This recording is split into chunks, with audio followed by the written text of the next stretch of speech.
नमः शिवाय शाम्बाय हरये परमात्मने प्रणतक्लेशनाशाय योगिनां पते नमः।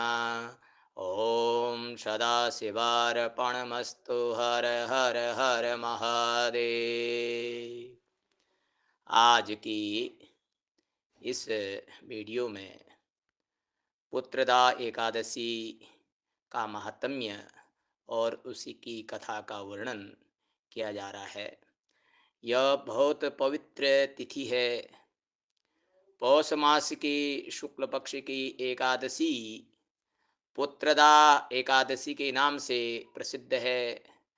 जिन दंपतियों को संतान की प्राप्ति न हो रही हो, उनके लिए यह विशेष तिथि है।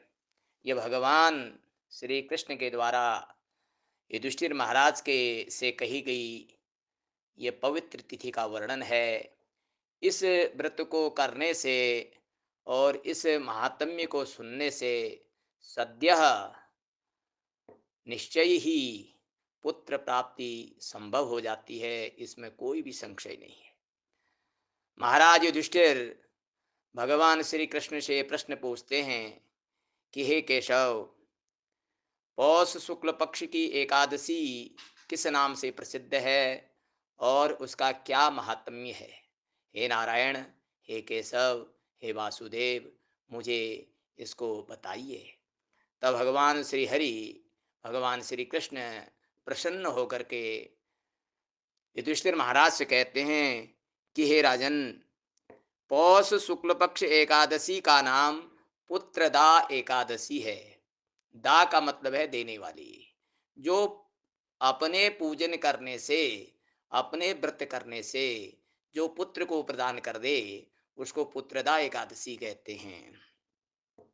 हे राजन, इसकी कथा बड़ी सुंदर है, जो सुनने से ही सारे पापों को मिटा देती है। और जिसके घर में संतान न हो रही हो, वो इस व्रत कथा को सुने और इस एकादशी का व्रत विधि विधान पूर्वक करे, तो उसके घर में पुत्र की प्राप्ति हो जाती है। एकादशी का व्रत करने से पहले पहले दिन, दसवीं के दिन व्रत किया जाता है शुद्ध आहार करके, और फिर एकादशी के दिन निराहार व्रत होता है। उस दिन अगर चाहें, कमजोरी हो रही हो, तो फलों का आहार कर सकते हैं। अन्न का आहार बिल्कुल वर्जित है। एकादशी के दिन रात दिन भगवान का व्रत करते हुए, एकादशी माता की पूजा और भगवान विष्णु की पूजा करते हुए द्वादशी के दिन शुभ मुहूर्त में इसका पारायण किया जाता है। ब्राह्मण को अगर संभव हो तो अपने पुरोहित को बुला करके उनके द्वारा पारायण करना चाहिए। अगर पुरोहित की प्राप्ति न हो रही हो, तो भगवान की पूजा करके गौ माता की सेवा करते हुए पारायण कर लें और फिर अन्न का आहार करें। बोलो श्री हरिनारायण भगवान की जय। भगवान महामृत्युंजय की जय। हे राजन, अब तुम इसकी कथा सुनो। भारतवर्ष के एक पुरी थी जिसका नाम था भद्रावती पुरी। इस पुरी के एक सुंदर राजा थे, प्रजावत्सल राजा, भगवान के भक्त। इनका नाम था सुकेतुमान। और इनकी जो महारानी थी, वो चंपा नाम की थी। ये भी बड़ी प्रजावत्सल और पतिव्रता स्त्री थी। राजन, इनके घर में सब कुछ था, लेकिन पुत्र संतान नहीं था, न कन्या संतान थी जो कि राज्य का उत्तराधिकारी बन सके। जिनके घर में पुत्र नहीं होता, संतान नहीं होती, वो घर शून्य होता है।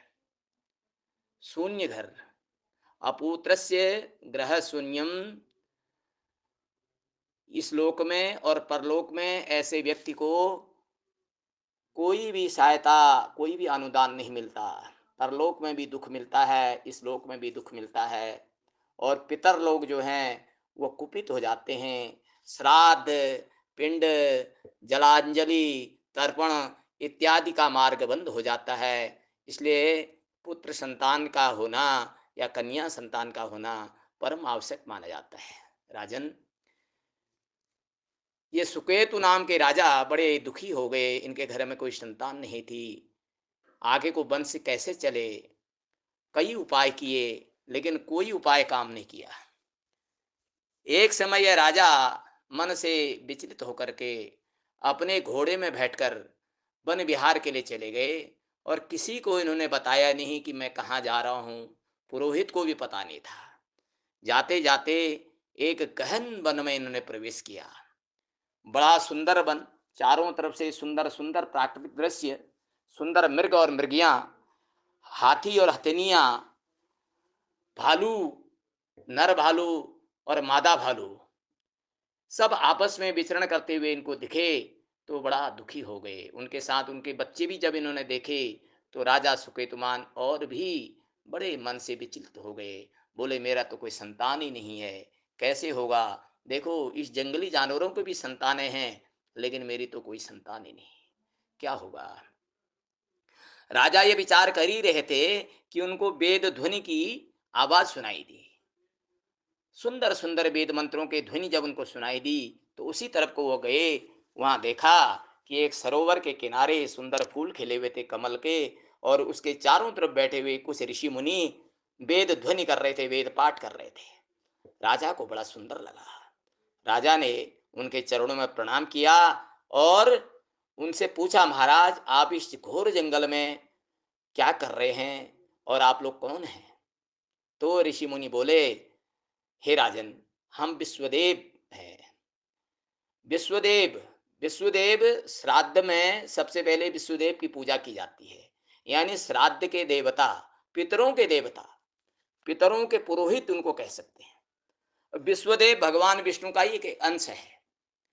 हम विश्वदेव हैं और हम यहाँ स्नान करने आए हैं। राजन, आज एकादशी है, इसलिए एकादशी का पारायण करने के लिए, व्रत करने के लिए हम यहाँ पधारे हैं। आज की एकादशी का नाम पुत्रदा एकादशी है, और जो आज की एकादशी का व्रत कर लेता है और एकादशी का महात्म्य सुन लेता है और भगवान विष्णु और माता एकादशी की पूजा कर लेता है, उसके घर में संतान उत्पन्न हो जाती है। ये निश्चय ही, इसमें कोई संशय नहीं है। ये भगवान की कथा का महात्म्य है, ये एकादशी व्रत का महात्म्य है। राजा बड़ा प्रसन्न हो गया। राजा ने वो ब्राह्मण से उनका महात्म्य पूछा, कथा पूछी, और उस दिन उन्हीं के साथ रह करके वो राजा सुकेतुमान ने एकादशी का व्रत संपन्न किया। दूसरे दिन विश्वदेवे देव मुनियों के द्वारा पारायण संपन्न हुआ, और वह राजा उनको प्रणाम करके उनका आशीर्वाद लेकर के अपने महल में लौट आए। कालांतर में भगवान की ऐसी कृपा हुई कि उस राजा की रानी जो चंपा थी, वो गर्भवती हो गई, और 10वें मास में उनके घर में एक सुंदर पुत्र प्राप्त हो गया। बोल श्री हरिनारायण भगवान की जय। पुत्रदा एकादशी माता की जय। तो सब प्रसन्न हो गए, उत्तराधिकारी प्राप्त हो गया। बड़ा उज्जवल, ज्योतिषमय, बहुत सुंदर, अच्छे अच्छे गुण उसको बताए गए। बड़े बड़े सुंदर उसके ग्रह नक्षत्र थे, और बड़ा वो बालक जब बड़ा हुआ तो बड़ा प्रजावत्सल निकला और अपने प्रजा को पालन करने लगा। तो भगवान श्री हरि, भगवान श्री कृष्ण युधिष्ठिर महाराज से कहते हैं, राजन, जिस तरह से इस व्रत के करने से सुकेतुमान राजा के घर में पुत्र उत्पत्ति हुई, उसी तरह से जो भी निसंतान दंपति इस व्रत को करेंगे और विश्वास पूर्वक इस कथा को सुनेंगे, उनके घर में भी संतान की प्राप्ति हो जाएगी। इसमें कोई संशय नहीं है। इस एकादशी माता की जय। और व्रत करने में बड़ी सावधानी रखनी चाहिए।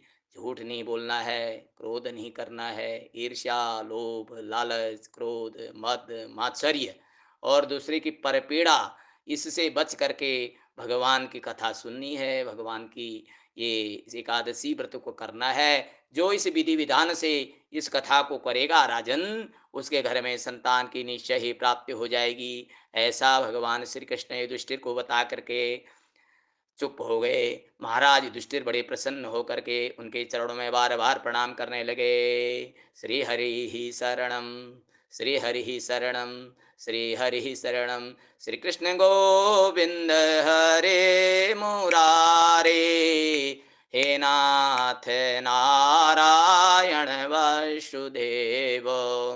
श्री कृष्ण गोविंद हरे मुरारे, हे नाथ नारायण वासुदेव। तो सज्जनों, ये थी पुत्रदा एकादशी की महात्म्य कथा। और जो इस कथा को सुनता है उसके सारे पाप नष्ट हो जाते हैं। बोलो जगदम्बा मैया की जय।